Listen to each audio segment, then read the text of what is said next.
Court ಅಲ್ಲಿ ನಿಂತಾಗ ಅಲ್ಲಿನ ಕಣ್ಣಲ್ಲಿ ನೀರು ಬಂದ್ಬಿಡ್ತು, ಅಲ್ಲಿ ತಡೆಕಾಗಲಿಲ್ಲ. ಇವತ್ತು ಸುಪ್ರೀಂ ಕೋರ್ಟ್ ಮರು ತನಿಖೆಗೆ ಹೇಳ್ತಲ್ಲ, ಹಾಗಿದ್ರೆ ಸುಪ್ರೀಂ ಕೋರ್ಟ್ ದೇವಸ್ಥಾನ ವಿರುದ್ಧ ಕಳಂಕ ಅಂತ ಹೇಳುವಷ್ಟು ದಮ್ ಇದೆಯಾ ಇವರಿಗೆ? ಸಿಬಿಐ ಅತ್ಯುನ್ನತ ತನಿಖಾ ಸಂಸ್ಥೆಯ ತನಿಖಾಧಿಕಾರಿ ಪ್ರಕರಣದ ಸ್ಪಾಟ್ಗೆ ಹೋಗಿಲ್ಲ.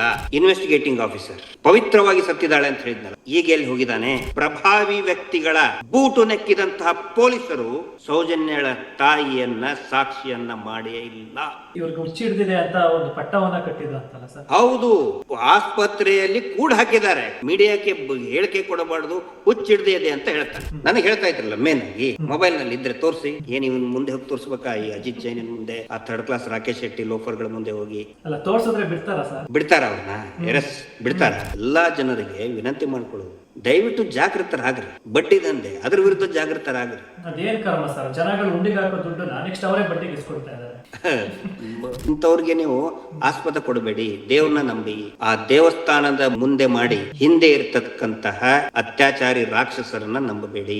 ಧರ್ಮಸ್ಥಳದ ಸೌಜನ್ಯ ಪ್ರಕರಣದಲ್ಲಿ ಒಂದು ಬಿಗ್ ಅಪ್ಡೇಟ್ ಅನ್ನ ತಿಳಿಸೋದಕ್ಕೂ ಮುಂಚೆ, ರಾತ್ರಿ ಹಗಲು ಅನ್ನೋದನ್ನೇ ಕಳೆದ 13 ವರ್ಷಗಳಿಂದ ಮಹೇಶ್ ಶೆಟ್ಟಿ ತಿಮ್ಮರೋಡಿ ಅವರ ನೇತೃತ್ವದಲ್ಲಿ ಹೋರಾಟ ಮಾಡ್ಕೊಂಡು ಬಂದಂತಹ ಎಲ್ಲ ಹೋರಾಟಗಾರರಿಗೆ ಅಭಿನಂದನೆಗಳನ್ನು ಹೇಳ್ತೀನಿ. ಯಾಕಂದ್ರೆ ಇವತ್ತು ಸುಪ್ರೀಂ ಕೋರ್ಟ್ನಲ್ಲಿ ಪ್ರಕರಣವನ್ನು ಮರು ತನಿಖೆಯನ್ನು ಮಾಡೋದಕ್ಕೆ ಒಪ್ಪಿಗೆಯನ್ನು ನೀಡಿರುವಂಥದ್ದು. ಅಂಡ್ ಅದರ ಜೊತೆಗೆ ವೀಕ್ಷಕರೇ, ಈ ಹಿಂದೆ ತನಿಖೆಯನ್ನು ಮಾಡಿದಂಥ CBIಗೆ ತರಾಟೆಗೆ ತೆಗೆದುಕೊಂಡಿರುವಂಥದ್ದು. ಯಾಕಂದರೆ ಕಳೆದ 13 ವರ್ಷಗಳಿಂದ ಹೋರಾಟಗಾರರಾಗಿರ್ಬೋದು ಅಥವಾ ಈ ಒಂದು ಪ್ರಕರಣದ ಸಾಕ್ಷಿಗಳೇ ಬಾಯ್ಬಿಟ್ಕೊಂಡ್ರು ನೀವ್ಯಾರು ಕೇಳೋದಕ್ಕೆ ರೆಡಿ ಇರಲಿಲ್ಲ. ಪ್ರಕರಣದ ತನಿಖೆಯಲ್ಲಿ ಲೋಪವಾಗಿದೆ, ಕರೆಕ್ಟಾಗಿ ತನಿಖೆ ಆಗಿಲ್ಲ ಅಂತ ಹೇಳಿದ್ರೆ, ಸೊ ಇವತ್ತು ಅದು ಕೋರ್ಟಿನ ಜಡ್ಜ್ಗಳಿಗೆ ಮನವರಿಕೆ ಆಗಿರುವಂಥದ್ದು. ಸ್ವತಃ ಅವರೇ ಶಾಕ್ ಆಗಿದ್ದಾರೆ ವೀಕ್ಷಕರೇ. ಯಾಕಂದರೆ ಪ್ರಕರಣವನ್ನು ತನಿಖೆ ಮಾಡಿದಂತಹ CBI ತನಿಖಾಧಿಕಾರಿ ಕ್ರೈಮ್ ಸ್ಪಾಟ್ಗೆ ಹೋಗಿಲ್ಲ, ಅಂದರೆ ಘಟನಾ ಸ್ಥಳಕ್ಕೆ ಹೋಗಿಲ್ಲ. ಆ್ಯಂಡ್ ಅದರ ಜೊತೆಗೆ ಅವರು ಮಾಡಿರುವಂತಹ ಸಾಕ್ಷಿಗಳು ಗಂಡ ಹೆಣ್ಣ ಅನ್ನುವಂಥದ್ದು ಅವ್ರಿಗೆ ಗೊತ್ತಿಲ್ಲ ವೀಕ್ಷಕರೇ. ಆ್ಯಂಡ್ ಅದರ ಜೊತೆಗೆ ಅವರು ಹೊತ್ತು CBI ಆಗಿರ್ಬೋದು, ಕರ್ನಾಟಕ ಸರ್ಕಾರ ವಾದ ಮಾಡ್ತಿದ್ದಂಥದ್ದನ್ನು ನೋಡಿ. ಯಾಕಂದರೆ CBI ಆಗಿರ್ಬೋದು ಅಥವಾ ಸರ್ಕಾರ ಸಂತ್ರಸ್ತರ ಪರವಾಗಿ ಇರಬೇಕು, ಅವರ ಪರವಾಗಿ ವಾದವನ್ನು ಮಾಡಿ ಅವರಿಗೆ ನ್ಯಾಯವನ್ನು ಕೊಡಿಸ್ಬೇಕು. ಆದರೆ ಇವತ್ತು ಅವರು ವಾದ ಮಾಡ್ತಿದ್ದಂಥದ್ದು ಬಂದು ಆರೋಪಿಗಳ ಪರವಾಗಿ ಅನ್ನುವಂಥದ್ದು ಎದ್ದು ಕಾಣ್ತಾ ಇತ್ತು ವೀಕ್ಷಕರ. ಸೊ ಹಾಗಾಗಿ ಕೋರ್ಟ್ನ ಜಡ್ಜ್ಗಳು ಶಾಕ್ ಆಗಿರುವಂಥದ್ದು. ಆ್ಯಂಡ್ ಅದರ ಜೊತೆಗೆ ಇವತ್ತು ಅವರು ಈ ಒಂದು ಮರು ತನಿಖೆಯನ್ನು ಮಾಡೋದಕ್ಕೆ CBIಗೆ ಕೊಟ್ಟಿಲ್ಲ. ನೀವು ತನಿಖೆಯನ್ನು ಮಾಡಿರೋದನ್ನು ನಾವು ನೋಡಿ ಆಗಿದೆ, ಸೊ ನೀವು ತನಿಖೆ ಮಾಡೋದು ಬೇಡ, ಇದನ್ನು ರಾಜ್ಯ ಸರ್ಕಾರಕ್ಕೆ ಒಪ್ಪಿಸ್ತೀವಿ ಅಂತ ರಾಜ್ಯ ಸರ್ಕಾರಕ್ಕೆ ಮರು ತನಿಖೆಗೆ ಆದೇಶವನ್ನು ಮಾಡಿದೆ. ಇದೀಗ ಈ ಒಂದು ಪ್ರಕರಣಕ್ಕೆ ಸಂಬಂಧಪಟ್ಟಂತೆ ಇನ್ನೂ ಹೆಚ್ಚು ಮಾಹಿತಿಯನ್ನು ತಿಳಿಸೋದಕ್ಕೆ ನಮಗೆ ಪ್ರಕರಣದ ಹೋರಾಟಗಾರರಲ್ಲಿ ಒಬ್ಬರು ಆಗಿರುವಂತಹ ಗಿರೀಶ್ ಮಠನ್ ಅವರು ನೇರ ಸಂಪರ್ಕದಲ್ಲಿ ಈಗ ಇದ್ದಾರೆ. ಅವರು ಡೆಲ್ಲಿಯಲ್ಲಿ ಸುಪ್ರೀಂ ಕೋರ್ಟ್ನಲ್ಲಿ ಇದ್ದು ಎಲ್ಲ ವಿಚಾರಣೆಗಳನ್ನು ವೀಕ್ಷಿಸಿದಂಥವರು. ಸೊ ಇವಾಗ ಅವರೇ ನಮಗೆ ಏನೆಲ್ಲ ಆಯಿತು ಅನ್ನುವಂಥದ್ದನ್ನು ತಿಳಿಸ್ತಾರೆ ವೀಕ್ಷಕರೇ. ಸರ್, ಮೊದಲನೇದಾಗಿ ನಿಮಗೆ ಮತ್ತೆ ಎಲ್ಲ ಹೋರಾಟಗಾರರಿಗೆ ಅಭಿನಂದನೆಗಳನ್ನು ಹೇಳ್ತೀವಿ ಸರ್. ನಾನು ಬರೀ ಈಗ ಒಂದು 3 ವರ್ಷದ ನಂತರ ಬಂದಂಥವನು. It's a team work. Mahesh Shetty Thimmarodi ಅವರು ಕಳೆದ 14 ವರ್ಷದಿಂದ ನಿರಂತರವಾಗಿ ನ್ಯಾಯದ ಭಗೀರಥನ ಥರ ಅವರು ಸಂಘರ್ಷ ಮಾಡ್ತಾ ಇದ್ದಾರೆ. ನಾವು ಎಲ್ಲರೂ ಕೂಡ ಇಡೀ ಒಂದು ಸೌಜನ್ಯ ಹೋರಾಟ ಅಂತ ಹೇಳಿದ್ರೆ ಇದೊಂದು ದೊಡ್ಡ ಪರಿವಾರ, ಲಕ್ಷಾಂತರ ಜನ ಇರ್ತಕ್ಕಂಥ ಪರಿವಾರ. ಅವರೆಲ್ಲರಿಗೂ ಕೂಡ ನಾನು ಅಭಿನಂದನೆ ಹೇಳ್ತೇನೆ. ವಿಶೇಷವಾಗಿ ಯೂಟ್ಯೂಬರ್ಗಳಿಗೆ, ಸಾಮಾಜಿಕ ಜಾಲತಾಣದಲ್ಲಿ ಇರ್ತಕ್ಕಂತಹ ಏನು ನಮ್ಮ ಸೌಜನ್ಯ ಹೋರಾಟದ ಪರವಾಗಿ ಧರ್ಮಸ್ಥಳದಲ್ಲಿ ನಡೆದಂತಹ ಅತ್ಯಾಚಾರಗಳು, ಕೊಲೆಗಳು, ಅದರ ವಿರುದ್ಧವಾಗಿ ಜಾಗೃತಿಯನ್ನು ಮೂಡಿಸ್ತಾ ಇದ್ದಾರೆ. ಅವರೆಲ್ಲರಿಗೂ ಕೂಡ ನಾನು ಅಭಿನಂದನೆಗಳನ್ನು, ಮತ್ತು ನಮ್ಮ ನ್ಯಾಯವಾದಿಗಳು ಹಗಲು ರಾತ್ರಿ ನಿರಂತರವಾಗಿ 1 ವರ್ಷದಿಂದ ನಿರಂತರವಾಗಿ ಏನು ಒಂದು ನ್ಯಾಯವಾದಿಗಳ ಟೀಮ್ ಏನು ವರ್ಕ್ ಮಾಡ್ತಾ ಇದ್ದಾರೆ, ಎಲ್ಲರಿಗೂ ಕೂಡ ನಾನು ಧನ್ಯವಾದಗಳು ಮತ್ತು ಅಭಿನಂದನೆಗಳನ್ನು ಹೇಳ್ತೇನೆ. ನಿಜಕ್ಕೂ ಸರ್, ಇವತ್ತು ಎಲ್ಲ ಹೋರಾಟಗಾರರು ಕೈ ಮುಕ್ಕೋದು ಕೊಟ್ಟಿದ್ವಿ, ಅದು ಕಣ್ಣಲ್ಲಿ ನೀರು ತುಂಬಿಕೊಂಡಿತ್ತು. ಏನಾಗುತ್ತೋ ಏನೋ ಮರು ತನಿಖೆ ಆಗ್ಲಿ. ನಾನು ಕೋರ್ಟಲ್ಲೇ ನೀರು ಬಂದ್ಬಿಡ್ತು. ಕೋರ್ಟ್ ಅಲ್ಲಿ ನಿಂತಾಗ ಅಲ್ಲಿನ ಕಣ್ಣಲ್ಲಿ ನೀರು ಬಂದ್ಬಿಡ್ತು, ಅಲ್ಲಿ ತಡೆಕಾಗಲಿಲ್ಲ. ಯಾಕಂತ ಹೇಳಿದ್ರೆ ಈ ಪ್ರಕರಣದ ಭೀಕರತೆ ಅಷ್ಟಿದೆ. ಹೌದು ಸರ್. ಮತ್ತೆ ಸೌಜನ್ಯ ಶಕ್ತಿ ಅನ್ನುವಂಥದ್ದು ಏನು ಕಮ್ಮಿ ಅಲ್ಲ ಸರ್. ಧರ್ಮಸ್ಥಳ ಎಂಬಂತ ಒಂದು ಪವಿತ್ರವಾದಂತ ಒಂದು ಮಣ್ಣಲ್ಲಿ ಅದು ಉಪವಾಸ ಸತ್ಯಾಗ್ರಹದಲ್ಲಿ ವ್ರತದಲ್ಲಿ ಇದ್ದಂತ ಒಂದು ಹೆಣ್ಣಿನ ಬಲಿಯಾಗಿದೆ ಅಂದ್ರೆ, ಈಗ ನಾವು ಮತ್ತೆ ಶೋಭಾ ಗುಪ್ತಾ ಮೇಡಮ್ ಅವರು ಚರ್ಚೆ ಮಾಡ್ತಿದ್ವಿ. ಆಫ್ಟರ್ ಇದಾದ್ಮೇಲೆ ನಾವು ಮತ್ತೆ ನಮ್ಮ ಶೇಖರ್ ದೇವಾಸಿ ಸರ್, ಸೌಜನ್ಯ ಅವಳು ಒಬ್ಬ ಅತ್ಯಂತ ದೇವರನ್ನ ನಂಬಿದಂತಹ ಅತ್ಯಂತ ವಿಶೇಷವಾದಂತಹ ಬಾಲಕಿ. ಅವಳು ಸಂಪೂರ್ಣವಾಗಿ ಶಿ ಇಸ್ ಸೋ ರಿಲಿಜಿಯಸ್. ಅಂತಹ ಒಂದು ಬಾಲಕಿಯ ಭೀಕರ ಹತ್ಯೆಯ ಆಯ್ತಲ್ಲ, ಅದಕ್ಕೆ ನ್ಯಾಯ ಕೇಳಿದಂತಹ ನಮ್ಮೆಲ್ಲರಿಗೂ ಕೂಡ ಸೌಜನ್ಯ ತಾಯಿಯನ್ನ ಮೊದಲು ಮಾಡಿ, ಮಹೇಶ್ ಶೆಟ್ಟರ್ನ ಮೊದಲು ಮಾಡಿ, ನಮ್ಮೆಲ್ಲರನ್ನು ಕೂಡ ನಾವು ದೇವರ ವಿರೋಧಿ, ನಾವು ದೇವಸ್ಥಾನಕ್ಕೆ ಕಳಂಕ ತರ್ತಾ ಇದೀವಿ ಅಂತ ಹೇಳ್ತಾರಲ್ಲ, ಇವತ್ತು ಸ್ವತಃ ಸುಪ್ರೀಂ ಕೋರ್ಟ್ ಹೇಳಿದೆಯಲ್ಲ, ಸುಪ್ರೀಂ ಕೋರ್ಟ್ ಏನ್ ದೇವಸ್ಥಾನದ ವಿರುದ್ಧ ಷಡ್ಯಂತ್ರ ಮಾಡ್ತಾ? ಇದಕ್ಕೆ ಉತ್ತರ ಇದೆಯಾ?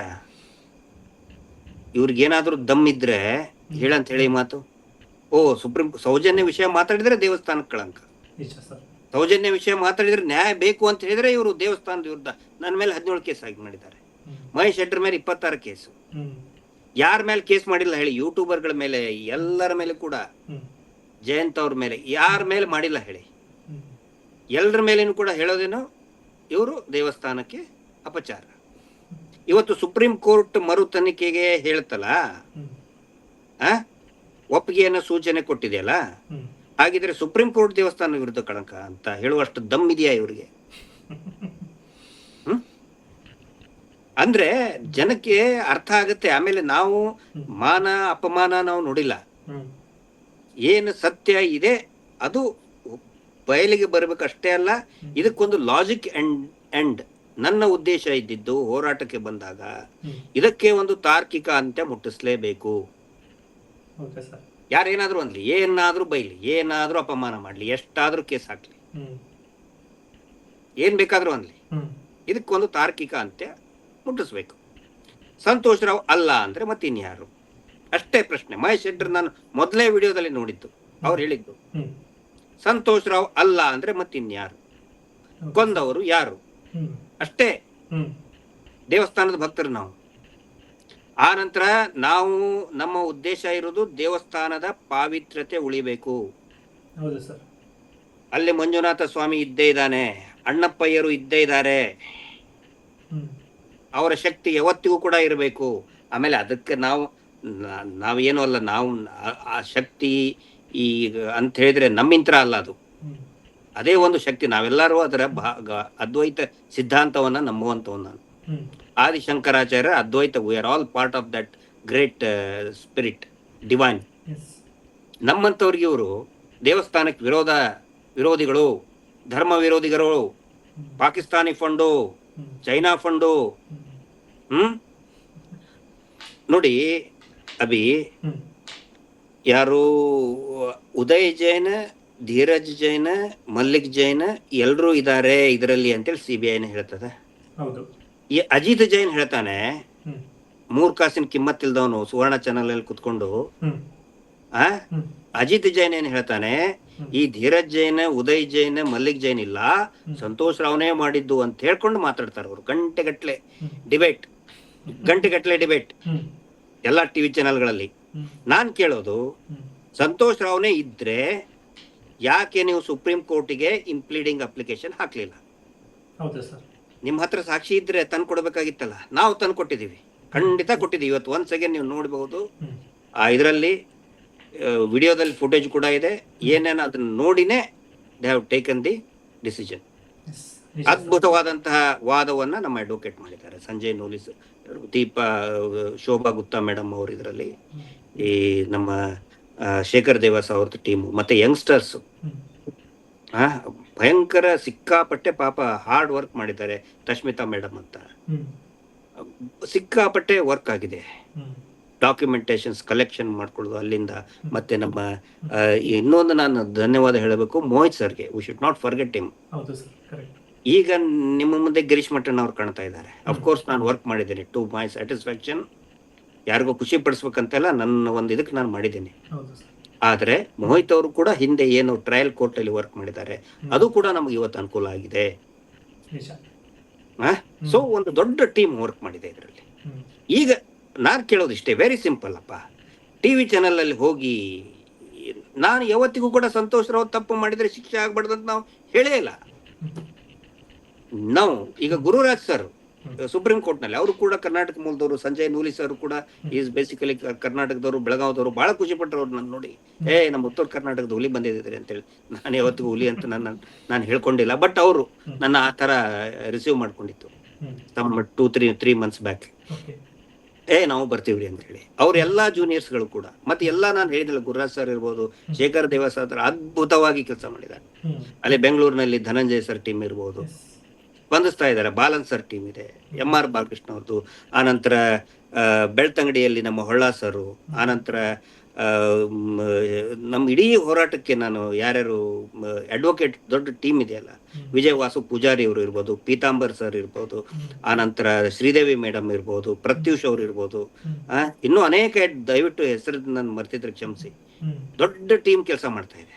ಬಾಲನ್ ಸರ್ ಅಂತೂ ಕೂಡ ಧರ್ಮಸ್ಥಳ ಕೇಸಲ್ಲಿ ಆಪತ್ ಬಾಂಧವರಾಗಿ ಬಂದಿದ್ದಾರೆ. Dhananjay sir excellent. ಬಹುಶಃ ಅವ್ರ ಹೆಸರು ತಗೊಂಡಿದ್ದಕ್ಕೆ ನನಗೆ ಬೈಬೋದು, ಅವರು ಹೆಸರು ತಗೋಬೇಡಿ ಅಂತ ಹೇಳಿದ್ದಾರೆ. ಬಟ್ ಖುಷಿಯ ಸನ್ನಿವೇಶದಲ್ಲಿದ್ದಾಗ ನಾನು ತಗೊಳ್ಳೇಬೇಕು. ಅವ್ರ ಟೀಮು ಹಗಲು ರಾತ್ರಿ ನೀವು ನೋಡಿದಿರಿ ಎಷ್ಟು ವರ್ಕ್ ಮಾಡ್ತಾ ಇದ್ದಾರೆ. It's all a blessings. ಈ ಹೋರಾಟಕ್ಕೆ ಒಂದು ದೊಡ್ಡ ಸಮಯ, ಹಗಲು ರಾತ್ರಿ ಅನ್ನೋದೇ ಇಲ್ಲ, 2-3 ಸಮಯ ಅನ್ನೋದೇ ಇಲ್ಲ. ಹಗಲು ರಾತ್ರಿ ಅನ್ನೋದೇ ಇಲ್ಲ. ಸೊ ಇಟ್ಸ್ ಅ ದೊಡ್ಡ ಒಂದು ಟೀಮ್ ವರ್ಕ್ ಮಾಡ್ತಾ ಇದೆ ಇದರ ಹಿಂದೆ. ಹಿಂಗಾಗಿ ಇದು ಒಂದು team work. It's effort of a team work. ನಾನು ಇಷ್ಟೇ ರೀ, ಇಲ್ಲರಿ ಟಿವಿ ಚಾನಲ್ ಅಲ್ಲಿ ಮಾತಾಡ್ತಾರಲ್ರಿ, ಎಲ್ಲಿ ಹೋಗಿದ್ರಿ ನೀವು? ಯಾಕೆ? ನಾನು ನಿನ್ನೆನೂ ಕೇಳಿದ್ದೆ ತಾನೆ. ನಿನ್ನೆ ದೊಡ್ಡದಾಗಿ ಹೇಳಿದ್ರಿ ಎಷ್ಟು 700 ಕೋಟಿ ಬರೋಬ್ಬರಿ ಚಾಟಿ ಎಡ್ ಬೀಸ್ತು. ಚೆನ್ನೈನ ಮೇಲೆನೆ ಕ್ರಮ ಕೈಗೊಳ್ಳಿ ಅಂತ ಹೇಳಿದ್ರು. ಮತ್ತೇನು ಹೈಕೋರ್ಟ್ ಷಡ್ಯಂತ್ರ ಮಾಡಿದ್ಯಾ ದೇವಸ್ಥಾನ ವಿರುದ್ಧ? ಹೇಳಿದ್ ದಮ್ಮಿದ್ರೆ ಮಾತಾಡಂತ ಹೇಳಿ. ಹೌದು ಸರ್, ನಿಮ್ಗೆ ಕೋರ್ಟ್ ಹೋಗಿ ಅಂತಿದ್ದಂತ ಒಬ್ಬ ವ್ಯಕ್ತಿ ಮೇಲೆ ಸರ್ ಇವತ್ತು ವಾರೆಂಟ್ ಆಗಿದೆ, ಕೋರ್ಟಿಗೆ ಬಂದಿಲ್ಲ, ಸ್ಟೇಷನ್ಗೆ ಎನ್ಕ್ವೈರಿಗೆ ಬಂದಿಲ್ಲ ಅಂತ.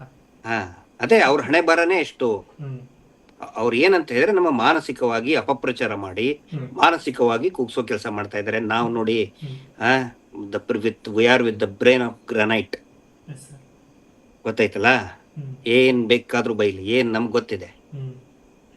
ನಮ್ಮ ದಾರಿ ಹೆಂಗ್ ಹೋಗ್ಬೇಕು, ನಮ್ಮ ದಾರಿಯಲ್ಲೇ ಹೋಗ್ತಾ ಇದೀವಿ. ಮತ್ತೆ ಇನ್ನೊಂದು ಸರ್, ಇವತ್ತು CBI ನವರ ಎನ್ಕ್ವೈರಿ ಏನ್ ತನಿಖೆ ಮಾಡಿದ್ರು ಅದ್ರ ಬಗ್ಗೆ ವಾದವನ್ನ ಮಾಡ್ತಾ ಇದ್ರು. ಅಲ್ಲಿ ತನಿಖಾಧಿಕಾರಿ ಸ್ಪಾಟ್ಗೆ ಹೋಗಿಲ್ಲ ಅಂತ ಸರ್. ನೋಡಿ, ಅಂತವ್ ಸಾಕಷ್ಟಿದೆ. ಒಂದನೇದ್ದು ತನಿಖಾಧಿಕಾರಿ ಸ್ಪಾಟ್ಗೆ ಹೋಗಿಲ್ಲ.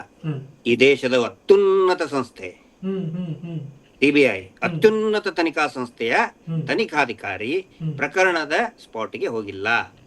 ಅದು ಎಲ್ಲ ನಾನು ಹೇಳದಲ್ಲ. ಆಮೇಲೆ ಒಂದ್ ತಿಳ್ಕೊಳ್ಳಿ, ಇದು ಯಾವ್ದು ನಾನು ಹೇಳ್ತಾ ಇರೋದಲ್ಲ, ಎಲ್ಲವೂ ಕೂಡ which is on record. Recorded ಮೇಲೆ ನಾನು ಹೇಳ್ತಾ ಇದ್ದೀನಿ. ಸ್ಪಾಟ್ಗೆ ಹೋಗಿಲ್ಲ. ಆ ನಂತರ ಅರ್ಷದ್ ಖಾಲಿದ್ ಅಂತ ಹೇಳಿ, ನಾನು ಸ್ವಲ್ಪ ಹೆಸರು ಚೇಂಜ್ ಮಾಡಿ ಹೇಳ್ತೀನಿ ಅದನ್ನ. ಆ ಹುಡುಗನ ನಾವು ಎನ್ಕ್ವೈರಿ ಮಾಡಿದೀವಿ ಅಂತ ಹೇಳ್ತಾರೆ ಪೊಲೀಸರು, ಸೌಜನ್ಯಾಳ ಸಹಪಾಠಿ. SP ನು ಹೇಳ್ತಾರೆ, ಅದ್ರದ್ದು ವಿಡಿಯೋ ಇದೆ ನನ್ನ ಹತ್ರ. ಅವಾಗಿನ SP ಎನ್ಕ್ವೈರಿ ಮಾಡಿಬಿಟ್ಟಿದೀವಿ, ಸೌಜನ್ಯ ಜೊತೆಗೆ ಬಂದಿದ್ದ. ಆಮೇಲೆ ಅದನ್ನ ನೋಡ್ಕೊಂಡು CID ಅವರು ಹೇಳ್ತಾರೆ, ಯೋಗ್ಯತೆ ಇಲ್ಲದಂತಹ ನಾಲಾಯಕ್ CID ಇನ್ವೆಸ್ಟಿಗೇಟಿಂಗ್ ಆಫೀಸರ್ ಅವನು ರುದ್ರಮುನಿ. ಈಗೆಲ್ಲಿ ಹೋಗಿದ್ದಾನ್ರಿ ಅವನು? ಪವಿತ್ರವಾಗಿ ಸತ್ತಿದ್ದಾಳೆ ಅಂತ ಹೇಳಿದ್ನಲ್ಲ, ಸಂತೋಷ್ ರವನೇ ಮಾಡಿದ್ದು ಪವಿತ್ರವಾಗಿ ಸತ್ತಿದ್ದಾಳಲ್ಲ. ಲೋಫರ್ ಅವನು. ಪೊಲೀಸ್ ಹುದ್ದೆಗೆ ಅಯೋಗ್ಯ, ಪೊಲೀಸ್ DYSP ಅನ್ನು ಹುಡುಕೊಳ್ಳೋದಕ್ಕೆ ಅಯೋಗ್ಯ ರುದ್ರಮುನಿ. ಈಗ ಎಲ್ಲಿ ಹೋಗಿದ್ದಾನೆ? ಅವನು ಹೇಳ್ತಾನೆ, ನಾವು ಅಶ್ರತ್ ಖಾಲಿದನ್ನ ನಾವು ವಿಚಾರಣೆ ಮಾಡಿಬಿಟ್ಟಿದೀವಿ ಅವನನ್ನ, ಹುಡುಗನನ್ನ. ಓಕೆ, ಅವನು ಮಾತು ಹೇಳ್ಕೊಂಡು CBI ಅವರು ಹೇಳ್ತಾರೆ, ಹೌದು, we have examined Ashrat Khalid that boy ಅಂತ ಹೇಳ್ತಾರೆ. But the fact is Ashrat Khalid ಹುಡುಗ ಅಲ್ಲ, ಹುಡುಗಿ. ಆವಾಗ ಈಗ ಮಹಿಳೆ, ಗೌರವಾನ್ವಿತ ಮಹಿಳೆ. We should thanks her. ಅವಳಿಗೆ ನಾವು ಧನ್ಯವಾದಗಳನ್ನ ಹೇಳಬೇಕು. ಯಾಕಂತ ಹೇಳಿದ್ರೆ ನೋಡಿ, ಈ ಮೂರು ತನಿಖಾ ಸಂಸ್ಥೆಗಳು ಇವತ್ತು ಹೇಳ್ತಾ ಇದ್ರಲ್ಲ, 3 ಏಜೆನ್ಸೀಸ್ ಇನ್ವೆಸ್ಟಿಗೇಟೆಡ್. ಈ 3 ಏಜೆನ್ಸಿಗಳಲ್ಲಿ ಇರುವಂತ ಪೊಲೀಸರಿಗೆ, ಹಿರಿಯ ಅಧಿಕಾರಿಗಳಿಗೆ, IPS ಗಳಿಗೆ ಹುಡುಗ ಹುಡುಗಿ ಅಂತ ನೋಟ್ ಕಂಡು ಹಿಡಿಯಕ್ ಆಗ್ಲಿಲ್ಲ. ಇಂಥ 3rd ಕ್ಲಾಸ್ ಲೆವೆಲ್ ಇನ್ವೆಸ್ಟಿಗೇಷನ್ ಮಾಡಿದ್ದಾರೆ. ಆದರೆ ನಾವು ಸೌಜನ್ಯ ಹೋರಾಟಗಾರರು, ಹೆಮ್ಮೆ ಇದೆ ನಮಗೆ. ಅವರಿಗೆ ನಾವು ಪ್ರೊಟೆಕ್ಷನ್ ಕೊಡಿಸಿದ್ವಿ ಬೆಂಗಳೂರಿನಲ್ಲಿ. ಸುಪ್ರೀಂ ಕೋರ್ಟ್ ಇಂದ ಪ್ರೊಟೆಕ್ಷನ್ ಕೊಡಿಸಿದ್ವಿ. ಕೊಟ್ಟು ಆಗಲೇ 1 ತಿಂಗಳಾಯ್ತು. ವಿತ್ ಫೋಟೋ ಸುಪ್ರೀಂ ಕೋರ್ಟಿಗೆ ಸಬ್ಮಿಟ್ ಆಗಿದೆ. ಮನೆ CC ಕ್ಯಾಮೆರಾ ಹಾಕಿದ್ದಾರೆ. ಮನೆಗೆ CC ಕ್ಯಾಮೆರಾ ಹಾಕಿದ್ದಾರೆ.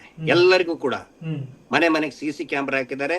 ಪೊಲೀಸ್ ಬುಕ್ ಇಟ್ಟಿದ್ದಾರೆ, ಚೆಕ್ ಬುಕ್ ಇಟ್ಟಿದ್ದಾರೆ, ಬೀಟ್ ಬುಕ್ ಇಟ್ಟಿದ್ದಾರೆ. ಅಂದ್ರೆ ಕೋರ್ಟ್ ಅಬ್ಸರ್ವ್ ಮಾಡಿತ್ತು. ಮೂರನೇದ್ದು ವೆರಿ ಇಂಪಾರ್ಟೆಂಟ್ ಅಭಿಷೇಕ್, ಎಲ್ಲರೂ ಗಮನಿಸಿದ್ನ, ಸೌಜನ್ಯಳ ತಾಯಿಯ ಸ್ಟೇಟ್ಮೆಂಟ್ ತಗೊಂಡೇ ಇಲ್ಲ. ಮೂರು ತನಿಖಾ ಸಂಸ್ಥೆಗಳು ಮಾಡಿದ್ರಲ್ಲ, ಇವ್ರು ಏನ್ ಹಾಕಿದ್ದಾರೆ ಅಫಿಡವಿಟ್ ನಲ್ಲಿ, ಕೌಂಟರ್ ಅಫಿಡವಿಟ್ ತನಿಖೆ ಮಾಡಬಾರ್ದು ಅಂತೇಳಿ ಸಿಬಿಐ ದವರು ಸುಪ್ರೀಂ ಕೋರ್ಟ್ಗೆ ಹಾಕಿದಾಗ ಏನ್ ಹೇಳಿದ್ದಾರೆ, ಸೌಜನ್ಯ ತಾಯಿ ಕುಸುಮಾವತಿ ಅವ್ರ petitioner, she is the petitioner, ಅವರು ಇಷ್ಟೆಲ್ಲ ಈಗ ಯಾಕೆ ಹೇಳ್ತಾ ಇದ್ದಾರೆ, ಅವಾಗ ಯಾಕೆ ಹೇಳಿಲ್ಲ ನಮಗೆ ಅಂತ ಹೇಳಿದ್ದಾರೆ. ಈಗ ಪೆಟಿಷನ್ ಅಲ್ಲಿ ಬರೆದಿದ್ದಾರೆ. ನಾನು ಹೇಳ್ತಾ ಇರೋದು ಸಾಮಾನ್ಯರ ಭಾಷೆಯಲ್ಲಿ ಹೇಳ್ತಾ ಇದ್ದೀನಿ. ಅವ್ರು ಏನ್ ಹೇಳ್ತಾರೆ, ಸೌಜನ್ಯ ತಾಯಿ ಕುಸುಮಾವತಿ ನಮಗೇನು ವಿಕ್ಟಿಮ್ಸ್ ಮದರ್ ಏನು ಹೇಳೇ ಇಲ್ಲ, ಅವಾಗ ಹೇಳ್ಬೇಕಾಗಿತ್ತು ಅಂತ. ಅರೆ, ಸೌಜನ್ಯ ತಾಯಿಯನ್ನ ಇವತ್ತಿನವರೆಗೂ ಕೂಡ ವಿಟ್ನೆಸ್ ಮಾಡೇ ಇಲ್ಲ. ಯಾವುದಾದ್ರೂ ಸೆಕ್ಷುವಲ್ ಅಫೆನ್ಸ್ ಇದ್ದಾಗ ದ ಫಸ್ಟ್ ವಿಟ್ನೆಸ್ ಮಾಡೋದೇ ತಾಯಿಯನ್ನ. ಯಾಕಂತ ಹೇಳಿದ್ರೆ, ಸೌಜನ್ಯ ಆ ಮಗು ಸತ್ತಾಗ ಮಗುವಿನ ಮೃತದೇಹ ನೋಡುವುದೇ ತಾಯಿ, ಬೆತ್ತಲಾದಂತಹ ಮಗುವಿನ ದೇಹ ನೋಡುವುದೇ ಮಗುವಿನ ತಾಯಿ. ಆ ತಾಯಿಗೆ ಗೊತ್ತಿರ್ತದೆ ಆ ಮಗುವಿಗೆ ಎಲ್ಲೆಲ್ಲಿ ಗಾಯ ಆಗಿದೆ, ಎಲ್ಲೆಲ್ಲಿ ಕಚ್ಚಿದ್ದಾರೆ, ಎಲ್ಲೆಲ್ಲಿ ನೋವು ಉಂಡಿದೆ ಆ ಮಗು. ಅದನ್ನ ತಾಯಿಯನ್ನು ಸಾಕ್ಷೀಕರಿಸಿರ್ತಾಳೆ. ಆದರೆ ಈ ಪ್ರಕರಣದಲ್ಲಿ ಸೌಜನ್ಯ ತಾಯಿಯನ್ನ ಬೇಕು ಅಂತಲೇನೆ ಆ ನೀಚ ಪ್ರಭಾವಿ ವ್ಯಕ್ತಿಗಳ ಬೂಟು ನೆಕ್ಕಿದಂತಹ ಪೊಲೀಸರು ಸೌಜನ್ಯಳ ತಾಯಿಯನ್ನ ಸಾಕ್ಷಿಯನ್ನ ಮಾಡೇ ಇಲ್ಲ. ಆ ಒಂದು ಸಮಯದಲ್ಲಿ ಇವ್ರಿಗೆ ಹುಚ್ಚಿ ಹಿಡಿದಿದೆ ಅಂತ ಒಂದು ಪಟ್ಟವನ್ನ ಕಟ್ಟಿದ್ರು ಅಂತಲ್ಲ ಸರ್? ಹೌದು. ಇದೇ ಧರ್ಮಸ್ಥಳದಲ್ಲಿ ಕೆಲಸ ಮಾಡ್ತಿದ್ದಂತಹ ಅವನು ಬಾಲಕೃಷ್ಣ ಅಂತ ಇದ್ದಾನೆ, ಅವ್ರ ತಾಯಿಗೆ ಆಸ್ಪತ್ರೆಯಲ್ಲಿ ಕೂಡಿ ಹಾಕಿ ಹೊರಗಡೆ ಬರಬಾರ್ದು, ಮೀಡಿಯಾಕ್ಕೆ ಹೇಳಿಕೆ ಕೊಡಬಾರ್ದು, ಹುಚ್ಚಿಡ್ದಿದೆ ಅಂತ ಹೇಳ್ತಾನೆ. ಬಹಳ ಇದೆ ಮಾತಾಡಕ್ಕೆ. 4ನೇ ಪಾಯಿಂಟ್, ಇದೇ ಸಿಬಿಐ ಹೇಳ್ತದೆ, ಡಾಕ್ಟರ್ ಆದಮ್, ಡಾಕ್ಟರ್ ರಶ್ಮಿ ಯಾವಾಗ 2016 ಅವಾಗ ಇನ್ವೆಸ್ಟಿಗೇಷನ್ ಮಾಡಿದ ತಕ್ಷಣ ಒಂದು ವರದಿ ಕೊಡ್ತದೆ. ಆ ವರದಿಯಲ್ಲಿ ಚಾರ್ಜ್ ಮಾಡ್ತಾರೆ ಸಿಬಿಐದವರು, ಪೋಸ್ಟ್ ಮಾರ್ಟಮ್ ಸರಿಯಾಗಿ ತನಿಖೆ ಆಗಿಲ್ಲ, ಯಾಕೆ ಅನ್ನೋದಕ್ಕೆ 6 ಕಾರಣಗಳನ್ನ ಕೊಡ್ತಾರೆ. ಅದರಲ್ಲಿ ಮುಖ್ಯವಾಗಿ ವೆಜನೈಲ್ ಸ್ವಾಬ್ ಅನ್ನ ಸರಿಯಾಗಿ ಕಲೆಕ್ಟ್ ಮಾಡಿಲ್ಲ ಡಾಕ್ಟರು. ಮೇನ್ ಎವಿಡೆನ್ಸ್ ಇರೋದೇ ಅಲ್ಲಿ. ಕಲ್ಪ್ರಿಟ್ ಅಪರಾಧಿಯ ಸೆಮಿನಲ್ ವೀರ್ಯಾಣು ಇರೋದೇ ಅದರಲ್ಲಿ, ಅದನ್ನ ಸರಿಯಾಗಿ ಕಲೆಕ್ಟ್ ಮಾಡಿಲ್ಲ. ಬಹಳ ಫಂಗಸ್ ಬಂದ ಮೇಲೆ ಕಳ್ಸಿಕೊಟ್ಟಿದ್ದಾರೆ. ಸೌಜನ್ಯಾಳ ಇದ್ರ ಮೇಲೆ ಏನು ಗಾಯ ಇತ್ತು, ಅವಳ ಮಣಿಕಟ್ಟಿನ ಮೇಲೆ ಗಾಯ ಇತ್ತು, ಅದನ್ನ ಇವರು ರೆಕಾರ್ಡ್ ಮಾಡ್ಕೊಂಡಿಲ್ಲ, ವಿಡಿಯೋಗ್ರಾಫಿ ಮಾಡ್ಕೊಂಡಿಲ್ಲ. ಆನಂತರ ವಿಸ್ರಾ ಏನಿದೆ ಅಂದ್ರೆ ಜೀರ್ಣಾಂಗ ಸಿಸ್ಟಮ್, ಡೈಜೆಸ್ಟಿವ್ ಸಿಸ್ಟಮ್ ಏನಿದೆ ಅದನ್ನು ಕೂಡ ಸರಿಯಾಗಿ ಕಲೆಕ್ಟ್ ಮಾಡ್ಕೊಂಡಿಲ್ಲ. ಯಾರು? ಡಾಕ್ಟರ್ ಆದಮ್ ಮತ್ತು ಡಾಕ್ಟರ್ ರಶ್ಮಿ. ಇಷ್ಟು ಹೇಳಿ ರಿಪೋರ್ಟ್ ಕೊಡ್ತಾರೆ. ಅವ್ರ ಮೇಲೆ ಉಗ್ರ ಕ್ರಮಗಳನ್ನ ತಗೋಬೇಕು, ದೇ ಆರ್ ಎರಿಂಗ್ ಆಫೀಷಿಯಲ್ಸ್ ಅಂತ ಸ್ವತಃ ಸಿಬಿಐ ಅವಾಗ ಹೇಳುತ್ತೆ. ಆದ್ರೆ ಈಗ ಹೇಳ್ತಾರೆ, ಈಗ ಈ ತನಿಖೆ ಮಾಡಬಾರ್ದು ಅಂತ ಹೇಳಿ ಕೌಂಟರ್ ಅಫಿಡವಿಟ್ ಕೊಟ್ಟಿರಲಿಲ್ಲ, ಈಗ ಅದರಲ್ಲಿ ಹೇಳ್ತಾರೆ ಪೋಸ್ಟ್ ಮಾರ್ಟಮ್ ಎಲ್ಲ ಸರಿಯಾಗಿದೆ. ಸೊ ನಾವು ಎಲ್ಲಾ ದಾಖಲೆಗಳನ್ನು ಕೂಡ ಒಂದೊಂದು ಶಬ್ದ, ಒಂದೊಂದು ಲೈನ್, ಒಂದೊಂದು ಪುಟ ಎಲ್ಲವನ್ನು ಕೂಡ ಸರಿಯಾಗಿ ಅದನ್ನ ಕೊಟ್ಟಿದ್ದಾರೆ ಕುಸುಮಾವತಿ ಅವರು. ಮುಟ್ಟಿ ನೋಡ್ಕೋಬೇಕು ಸಿಬಿಐದವರು. ಆ ರೀತಿ ಕುಸುಮಾವತಿ ಅವರು ದಾಖಲೆಗಳನ್ನ ಕೊಟ್ಟಿದ್ದಾರೆ. ಸಿಬಿಐ ಅವರು ಮುಟ್ಟಿ ನೋಡ್ಕೋಬೇಕು, ಸಿಐಡಿ ರಾಜ್ಯದ ಸಿಐಡಿ ಕೂಡ ಮುಟ್ಟಿ ನೋಡ್ಕೋಬೇಕು, ಪೊಲೀಸರು ಮುಟ್ಟಿ ನೋಡ್ಕೋಬೇಕು. ಆ ರೀತಿ ದಾಖಲೆಗಳನ್ನ ತಾಯಿ ಕುಸುಮಾವತಿ ಕೊಟ್ಟಿದ್ದಾರೆ ಅಡ್ವೊಕೇಟ್ ಮುಖಾಂತರ. ಇದನ್ನೆಲ್ಲ ನೋಡಿದ್ರೆ ಸರ್, ದೇಶದ ಒಂದು ದೊಡ್ಡ ಟಾಪ್ ಮೋಸ್ಟ್ ಸಂಸ್ಥೆ ಸಿಬಿಐ ಆಗೇನೋ ಓಕೆ, ಯಾವ್ದೋ ಒಂದು ಇದಕ್ಕೆ ಬಲಿಯಾಗಿದ್ರು, ಷಡ್ಯಂತ್ರಕ್ಕೆ ಅಥವಾ ಯಾವ್ದೋ ಒಂದು ಪ್ರಭಾವಕ್ಕೆ ಬಲಿಯಾದ್ರು ಅಂತ ಅನ್ಕೊಂಡ್ರೆ ಅಟ್ಲೀಸ್ಟ್ ಈಗ್ಲಾದ್ರೂ ಬುದ್ಧಿ ಬರಬೇಕಲ್ಲ ಸರ್. ಮತ್ತಿನ್ನೊಂದು ಹೇಳ್ತಾರೆ, ನಾಚಿಕೆ ಇಲ್ಲದೆ ತನಿಖೆ ಮಾಡಿದ್ರೆ ನಮ್ಗೆ ಬಜೆಟ್ ಇಲ್ಲ, ಲಿಮಿಟೆಡ್ ಎಕ್ಸ್ಪೆಂಡಿಚರ್ ಇದೆ, ಲಿಮಿಟೆಡ್ ಸ್ಟಾಫ್ ಲಿಮಿಟೆಡ್ ಸ್ಟಾಫ್ ಇದೆ, ನಮಗ್ ಸ್ಟಾಫ್ ಇಲ್ಲ. ಸಿಬಿಐ ಹೇಳೋದು ದೇಶದ ಉನ್ನತ ಸಂಸ್ಥೆ, ಎಕ್ಸ್ಪೆಂಡಿಚರ್ ಇಲ್ಲಂತೆ. ಒಬ್ಬ MLA TADA ಇದಕ್ಕಿಂತ 10 ಪಟ್ಟು ಜಾಸ್ತಿ ಇರ್ತದ್ರಿ ತಿಂಗಳ TADA. ಒಬ್ಬ MLA TADA, ಒಬ್ಬ MP TADA. ಭತ್ಯೆ ಕೊಡುವಂತ ಭತ್ಯೆ, ಐಷಾರಾಮಿ ವ್ಯವಸ್ಥೆ, ಬಜೆಟ್ ಇಲ್ಲ ಅಂತ ಹೇಳ್ತಾರೆ. ಸಿಬಿಐ ಇವತ್ತು ತನ್ನ ಮಾನ ಮರ್ಯಾದೆಯನ್ನ ತಾನೇ ಹರಾಜಾಕೊಂಡಾಗಿದೆ. ಅದಕ್ಕೆ ಹೇಳಿದ್ರು, ನೀವು ಮಾಡೋದು ಬೇಡ ನೋಡಿ, ಇಲ್ಲಿ ಏನಂತ ತಿಳ್ಕೊಂಡಿದ್ರು, ನಾವು ಸಿಬಿಐ ಕೊಡ್ಬೇಕು, ನಾವು that is not hour prayer. CBI ಕೊಡ್ಬೇಕು ಅನ್ನೋದು ನಮ್ಮ ಪ್ರಾರ್ಥನೆ ಅಲ್ಲ. ಒಂದು SIT ಇಡೀ ಅಂದ್ರೆ let the court, honourable supreme court decide. ಅದಕ್ಕೆ ಕೋರ್ಟ್ ಹೇಳಿತು, ನಿಮ್ಗೆ ಯಾರು ಬೇಕು ಸಾಕ್ ಮಾಡಿ ನಿಮ್ದು ಅಂತ, ನಿಮ್ ಯೋಗ್ಯತೆ ಗೊತ್ತಿದೆ ನಮಗೆ ಅಂತ ಹೇಳಿ. ಅದೊಂದು ಗೊಂದಲ ಕ್ರಿಯೇಟ್ ಆಗಿತ್ತು ಸರ್. ಈಗ ಆದೇಶ ಅಂತ ಪೆಂಡಿಂಗ್ ಇದೆ ಅಂತ ಹೇಳಿ. ಪೆಂಡಿಂಗ್ ಇದೆ ಅಂತ. ಪೆಂಡಿಂಗ್ ಇದೆ ಅನ್ನೋದು ನಮ್ಮ ರಿಕ್ವೆಸ್ಟ್, ನಮ್ಮ ಅಡ್ವೊಕೇಟ್ ರಿಕ್ವೆಸ್ಟ್ ಅದು, ಓಕೆ. ಕುಸುಮಾವತಿ ಅರ್ಜಿದಾರ ರಿಕ್ವೆಸ್ಟ್ ಅದು. ಏನು ಅಂತ ಹೇಳಿದ್ರೆ, ಯಾಕೆ ಅಂತ ಹೇಳಿದ್ರೆ ಪೆಂಡಿಂಗ್ ಇಡಬೇಕು, ಇದನ್ನ ಕ್ಲೋಸ್ ಮಾಡೋದು ಬೇಡ. ಪೆಂಡಿಂಗ್ ಇಟ್ಟರೆ ಏನಾಗುತ್ತೆ, ವಿ ವಾಂಟ್ ಕೋರ್ಟ್ ಮಾನಿಟರ್ಡ್. ನಾಳೆ ಯಾವ ಪೊಲೀಸರು ಬರ್ತಾರೆ ಯಾರಿಗೆ ಗೊತ್ತು, ಯಾಕಂದ್ರೆ ಹಣೆ ಬಾರ ನೋಡಿದೀವಿ ಪೊಲೀಸರದು, CID ಇರಲಿ, CBI ಇರಲಿ, ಲೋಕಲ್ ಪೊಲೀಸರು ಅಂತರೂ ಫಸ್ಟ್ ಬರೀ ಕೇಸ್ ಹಾಕೋದೆ ನಮ್ಮ ಮೇಲೆ, ಹೋರಾಟಗಾರ ಮೇಲೆ ಕೇಸ್ ಹಾಕೋದಕ್ಕೆ ಪೊಲೀಸರಿದ್ದಾರೆ. ಅತ್ಯಾಚಾರಿಗಳ ಪ್ರಭಾವಿಗಳ ಬೂಟ್ ನೆಕ್ಕೋದಕ್ಕಿದ್ದಾರೆ ಅವರು. ಇನ್ನು ಯಾರು ಬರ್ತಾರೆ ಯಾರಿಗೆ ಗೊತ್ತು. ಅದರ ಸಲುವಾಗಿ ಶುಡ್ ಬಿ ಕೋರ್ಟ್ ಮಾನಿಟರ್ಡ್. ರಾಜಕೀಯದವರು ಪೊಲಿಟಿಷಿಯನ್ಸ್ ಮಾನಿಟರ್ಡ್ ಆಗ್ಬಾರ್ದು. ಈ ಚೆನ್ನಾಗಿ ಮಾಡಿದ್ರೆ ಉಲ್ಟಾ ಹೊಡಿಸ್ಬಿಟ್ರು. ಈಗ ಸಾಕ್ಷಿಗಳನ್ನ ಏನ್ ಮಾಡ್ತಾರೆ, ಹೆದರ್ಸ್ತಾರೆ, ಮೀಡಿಯಾ ಟ್ರಯಲ್ ಮಾಡ್ತಾರೆ, ಟಿವಿ ಚಾನೆಲ್ ಕರೆಸ್ತಾರೆ, ಉಲ್ಟಾ ಹೊಡೆದ್ರು ಮೀಡಿಯಾ ಟ್ರಯಲ್ ಮಾಡಿದ್ರಲ್ಲ ಮಾಸ್ ಬರಿಯಲ್ ಕೇಸ್ ನಲ್ಲಿ. ಓ ಚೆನ್ನಾಗಿ ಉಲ್ಟಾ ಹೊಡೆದ ಮತ್ತೆ ಉಲ್ಟಾ ನಮ್ಮ ಮೇಲೆನೆ ಕೇಸ್ ಹಾಕೋದು, ಅದೊಂದು ಸುದ್ದಿ ಆಗಲ್ಲ. ಅದು ಆಗಬಾರ್ದು. ನಮ್ದು ಉದ್ದೇಶ ಏನಂದ್ರೆ it should be court monitored. ಒಳ್ಳೆ ಅಧಿಕಾರಿಗಳಿದ್ದಾರೆ, ನಾನು ಎಂಟೈರ್ಲಿ ಇಡೀ ಆರ್ಗನೈಸೇಷನ್ಗೆ ನಾನು ಬ್ಲೇಮ್ ಮಾಡ್ತಾ ಇಲ್ಲ. ಬಟ್ ಸಿಲೆಕ್ಟಿವ್ಲಿ ಅವರು ಮಾಡಿದಾರಲ್ಲ. ಅಲ್ಲರಿ ಆ ಸೌಜನ್ಯ ಪ್ರಕರಣದಲ್ಲಿ ಡೆಡ್ ಬಾಡಿ ಫೋಟೋ ವಿಡಿಯೋಗ್ರಾಫಿ ಮಾಡಿದ್ದಕ್ಕೆ ಬಿಲ್ ಯಾವನು ಕೃಷ್ಣ ಪೊಲೀಸ್ ಅನ್ನುವಂಥವನು, ಕೃಷ್ಣ ಪೊಲೀಸ್ ಸೌಜನ್ಯ ವಿಠಲ್ ಗೌಡ್ರಿಗೆ ಹೋಗಿ ಕೇಳ್ತಾನೆ, ಅವ್ರ ಮಾವನಿಗೆ ಅವ್ರ ಫ್ಯಾಮಿಲಿಗೆ ಹೋಗಿ ಕೇಳ್ತಾನೆ. ಅದು ಅವತ್ತಿನ ದಿನಾನೇ ಪಾಪ ಅಳ್ತಾ ಇದ್ದಾರೆ.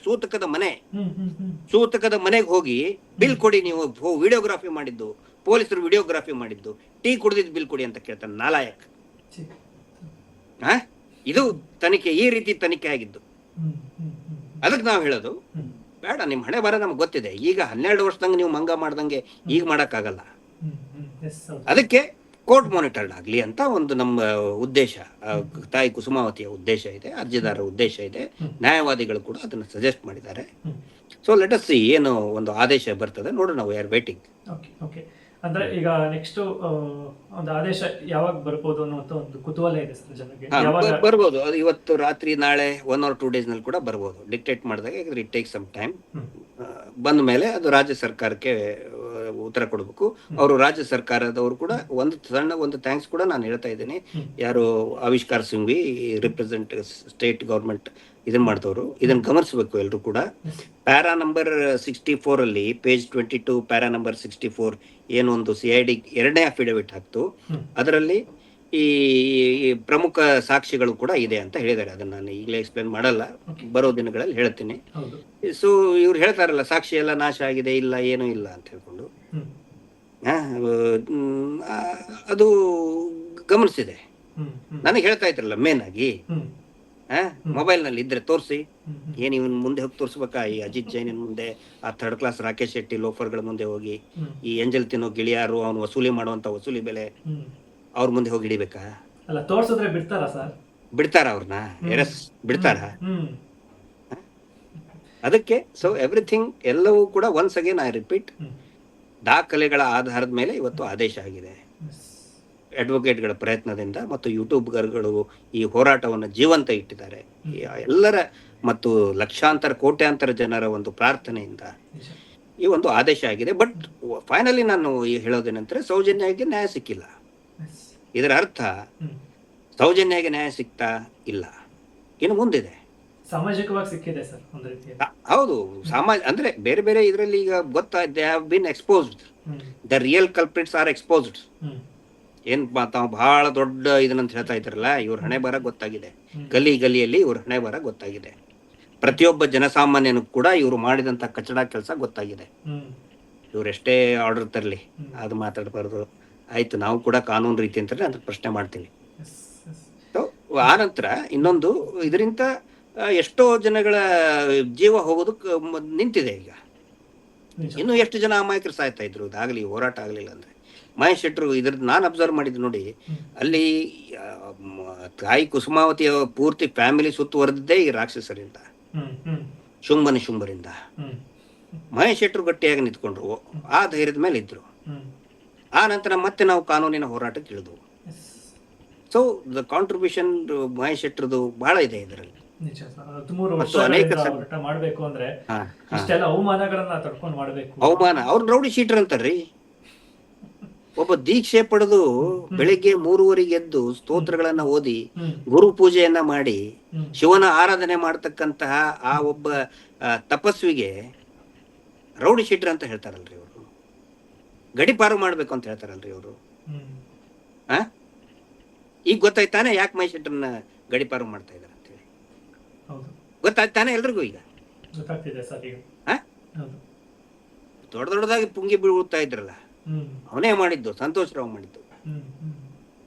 ಇವತ್ತು ಬಂದು ಹೇಳ್ಬೇಕಿತ್ತಲ್ಲಪ್ಪ ನೀನು ಅಜಿತ್ ಜೈನ್, ಎಲ್ಲಿ ಹೊಡಿಯಿದೆಯಲ್ಲ ನೀನು ಲೋಫರ್ ನನ್ನ ಮಗನೇ, ಕೇಳ್ಬೇಕಲ್ಲ. ಜನ ಕೇಳ್ತಾ ಇದ್ದಾರೆ ಇದನ್ನ. ದೊಡ್ಡದಾಗಿ ಪುಂಗಿ ಬಿಟ್ಟಿದ್ದೆಲ್ಲ ಜರ್ನಲಿಸ್ಟದ್ದು ಒಂದು ಸಭೆ ಮಾಡಿ. ತನಿಖೆಗೂ ಅದಕ್ಕೂ ಇದಕ್ಕೂ ವ್ಯತ್ಯಾಸ ಇಲ್ಲ, ಅವನೇ ಮಾಡಿದ್ದು. ಅಮೆರಿಕಕ್ಕೆ ಹೋಗಿ ಮಾಡಿದ್ನಂತೆ ಲೋಫರ್ ರಾಸ್ಕಲ್ ಇವನು ಅಜಿತ್ ಜೈನ್. ಅಮೆರಿಕಕ್ಕೆ ಹೋಗಿ ತನಿಖೆ ಮಾಡಿದ್ನಂತೆ. ಆಯ್ತಪ್ಪ, ನೀನ್ ತನಿಖೆ ಮಾಡಿದ್ರೆ ನೀನ್ ನಾವು ಏನ್ ಆಳು ಮುಳು ಪೇಪರ್ ತಗೊಂಡು ಬಂದು ಕೊಡ್ಬೇಕಿತ್ತಲ್ಲ ಕೋರ್ಟಿಗೆ, ತಂದು ಕೊಡ್ಬೇಕಿತ್ತು ಕೋರ್ಟಿಗೆ. ಆಮೇಲೆ SIT ಕಚೇರಿ ಮುಂದೆ ಐಟಮ್ ಡಾನ್ಸ್ ಮಾಡಿದ್ರು. ಅವನು ಯಾರು, ಅವನು ಡೀಲ್ ಮೈ ಕೃಷ್ಣ ಸುಟ್ಟು ಬದನೆಕಾಯಿ, ಅವನು ಮತ್ತೆ ಇನ್ನೊಂದು ಯಾರೋ ಸಂಬರ್ಗಾಗಿ ಗಿಂಬರ್ಗಾಗಿ ನಾವು SIT ತನಿಖೆಗೆ ಹೋಗ್ಬೇಕಾದ್ರೆ SIT ಗೇಟ್ ಮುಂದೆ ನಿಂತ್ಕೊಂಡು ಎಲ್ಲಾರು ಐಟಮ್ ಡಾನ್ಸ್ ಮಾಡಿದ್ದು. ನನ್ನ ಹತ್ರ ಆ ಪ್ರೂಫ್ ಇದೆ, ನನ್ನ ಹತ್ರ ಆ ಸಾಕ್ಷಿ ಇದೆ, ವಿಠಲ್ ಗೌಡ್ರು ಮಾಡಿದ್ರು, ಅವನು ಮಾಡಿದ. ಈಗ ಬಂದ್ ಅಪ್ಲಿಕೇಶನ್ ಹಾಕ್ಬೇಕಿತ್ತಪ್ಪ, ಇಂಪ್ಲೀಡಿಂಗ್ ಅಪ್ಲಿಕೇಶನ್ ಹಾಕ್ಬೇಕಾಗಿತ್ತು. ನಮ್ಮ ಹತ್ರ ಇದೆ ನೋಡಿ, ಇದನ್ನ ಮಾಡಿ. ಯಾವೊಬ್ಬರು ಕಾಣಿಸ್ಲಿಲ್ಲಲ್ರಿ ಇವ್ರ ಹಣೆ ಬಾರ್ಕಿ, ಇವ್ರ ಮುಸುಡಿಗೆ. ಇವ್ರದ್ದು ಬೈತಿ. ಅಲ್ಲ, ಅದು ಹುಂಡಿ ದುಡ್ಡು ತಿಂದೆ ಐಟಮ್ ಡಾನ್ಸ್ ಮಾಡಿದ್ದಲ್ಲಿ ನಮ್ಮ ಅಗೇನ್ಸ್ಟ್. ಇವ್ರ ಕೆಲಸ ಏನು, ಟಿವಿ ಚಾನಲ್ಗೆ ಹೋಗೋದು, ಗಂಟೆಗಟ್ಲೆ ಕುತ್ಕೊಳ್ಳೋದು. ಟಿವಿ ಚಾನಲ್ ನಲ್ಲಿ ಶೂರ್ರು, ಇವ್ರು ವೀರ ಶೂರ್ರು. ಕೋರ್ಟ್ ಮುಂದೆ ನಮ್ಗೆ ಹೇಳ್ತಿದ್ರಲ್ಲ, ಕೋರ್ಟಿಗೆ ಹೋಗ್ಬೇಕ್ರಿ, ಬೀದಿಯಲ್ಲಿ ಯಾಕ್ರಿ ನಿಂದಿರ್ತೀರಾ, ಹೋರಾಟ ಮಾಡ್ತೀರಾ. ಈಗ ನೀವು ಎಲ್ಲಿ ಆರ್ ಅಶೋಕ್, ಎಲ್ಲಿ ವಿಜಯೇಂದ್ರ, ಎಲ್ಲಿ ಸುರೇಶ್ ಕುಮಾರ್, ಎಲ್ಲಿ ಆ ವಿಶ್ವನಾಥ, ಯಲಂಕ ವಿಶ್ವನಾಥ ಕಾರ್ ತಗೊಂಡು ಬಂದಿದ್ನಲ್ಲ ಯಾತ್ರೆ, ಡ್ರಾಮಾ. ಬಾರದಲ್ಲಿ ಇಲ್ಲಿ ಬರೋದು, ಬಾರಲ್ಲಿ ಹೋಗಿ ಕುಡಿದು, ಗುಜರಿಯಲ್ಲಿ ಬಾರಲ್ಲಿ ಅಲ್ಲಿ ಕುಡಿದು ಕಬಾಬ್ ತಿಂದು ಹೋಗೋದು, ಮಾಂಸ ಮಡ್ಡಿ ತಿಂದು ಹೋಗೋದು, ಮತ್ತೆ ಧರ್ಮಯಾತ್ರೆ ಅಂತೆ.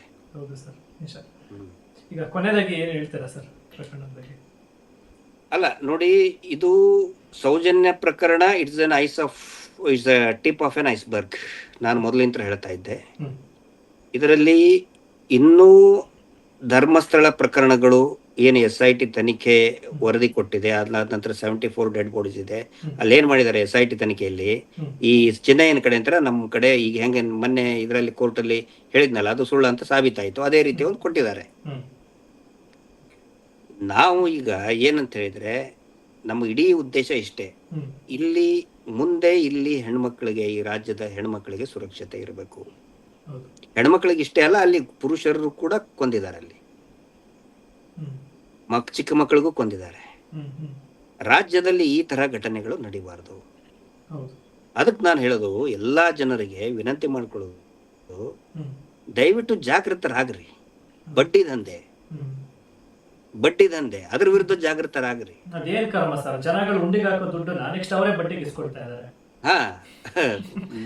ಬಡ್ಡಿ ದಯವಿಟ್ಟು ಇಂಥವ್ರಿಗೆ ನೀವು ಆಸ್ಪದ ಕೊಡಬೇಡಿ. ದೇವ್ರನ್ನ ನಂಬಿ, ದೇವಸ್ಥಾನವನ್ನ ನಂಬಿ.